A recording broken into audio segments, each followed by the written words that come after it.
What's up, everybody? It's Candy Girl here with my 2 cents on the protests in Charlottesville, Virginia that turned deadly for at least 3 people. Um, for all of you all who need a little background information on the situation, it was Saturday, August the 12th, which, as of the date of this video, was yesterday, where a group of white nationalists and the KKK basically came together to protest against the city of Charlottesville taking down a statue that represented the Confederacy. The rally was called Take America Back, or also Unite the Right. At least on a legal standpoint, everything was a legal protest until the counter protesters stepped in. At that point, that is when people's emotions got the best of them. And specifically, a young man rammed a car into the crowd of counter protesters. This man is allegedly James Alex Fields Jr., and he's 20 years old. What we know about him so far is that his father passed away early on in his life, and he was raised by a paraplegic mother. Now, let me first of all say that had this been a black person who had rammed the car into the crowd of protesters against what they were trying to do from the onset, no one would be interested in who this young man is, a little bit about his life, and trying to understand where at least he was coming from or his past. But for some reason, we are so interested in knowing a little bit more about this young man so that we can at least empathize or sympathize with his lot on life. What's interesting about the group of protesters, when you look at these photos of the protesters, these are young, white males and females. These are your HR managers. These are your supervisors, your managers, your CEOs, teachers, police officers. These are people who make major life decisions that affect you and me, black or white. So when you say that racism is dead, yet we've got hundreds of people showing up from all over the country over some punk ass statue, I promise you that if they would put that much energy over a statue, they will most definitely put half of that energy into not hiring some black person because her name was LaQuisha. So, in other words, for all those people who do not believe that racism is alive and well, this protest and the act of terrorism that resulted is a big fuck you from me to you. Nonetheless, Donald Trump came out with, of course, a tweet in response to this act of terrorism. He said, "We all must be united and condemn all that hate stands for." He says that there is no place for this kind of violence in America. Let us come together as one. If he is so concerned about ISIS and other forms of terrorist groups in this country and abroad, when you have an act of terrorism that just happened in this country, you should be acting with just as much force as you promised that you would take against ISIS. Yet he did not do that. So that seems to me that your indifference is really a signification of your consent and your approval of what just happened. I guess some people beg to differ because David Duke responded to President Trump's tweet and said, "So, after decades of white Americans being targeted for discriminated and anti-white hatred, we come together as a people and you attack us."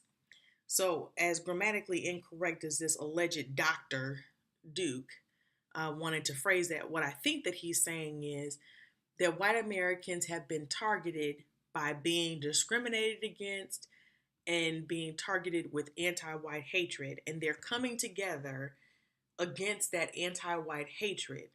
And he's upset that now President Trump is attacking them. And then he sends another tweet saying, "I would recommend you take a good look in the mirror and remember it was white Americans who put you in presidency, not radical leftists." He then said, "White Americans are so afraid to speak out that we have allowed our country to be invaded and our children to be propagandized by Marxists." Okay.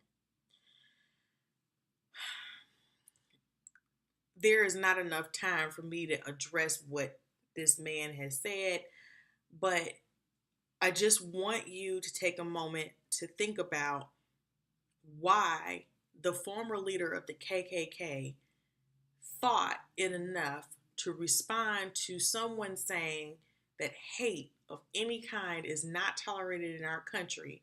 He thought that that was an attack on white Americans. In other words, he believes that white Americans should be able to protest and keep white supremacy alive, number one, and that they put him into office with the agenda of having white supremacy perpetuated. And now he's feeling like that agenda is not being served. So now he's feeling as if President Trump needs to remember who put him in office and he needs to serve their agenda instead of serving the agenda of equality and tolerance in our country. The events that led up to that act of terrorism concern me as well. The ultimate measure of a man is not where he stands in a moment of comfort and convenience. It is where he stands in a time of challenge and controversy. It was in poor judgment in the manner in which some of the counter protesters behaved. But on the other hand, knowing that the KKK is a terrorist group, I have a feeling that if there was to be any sort of counterterrorism, it still would have happened. I think that because some of the counter protesters acted in the manner that they did, it allowed people to feel justified in what Fields allegedly did to these people. But was this really self-defense of other people? Because let's be truthful that more than likely what people will say who support Fields and what he did in his homicidal rampage and act of terrorism, they're going to say that it was in self-defense of others. First of all, there has to be an imminent threat of death. And people throwing water bottles into a crowd does not sound to me like somebody's ready to kill you. If there was a gun in the crowd, if there were knives being furnished, if people were fighting or something like that, I could understand how someone would feel in fear of their life. But none of that, as far as what we know, was at issue. So there is no reasonable belief of death or serious bodily harm. The threat was not proportionate to the response. So somebody throwing a water bottle or, yelling at you or even trying to fight you physically, you have to fight force with equal force. And somebody running you over with your car is not necessarily proportionate to a water bottle being thrown in a crowd. So let's not act like this man was acting in self-defense by any stretch of the imagination. So this is the part where I would usually say, y'all tell me what y'all think. Do you think this? Do you think that? Some tells me that I really don't give a fuck what people think. Because here's the thing. What most of the comments will be is, you black bitch, fuck you, Make America Great Again. Um, what else? You fat hoe. Um, all kinds of stuff. Um, I don't care to hear that. But I know putting this video out this is exactly what the kind of response I would get. So let me put this out there.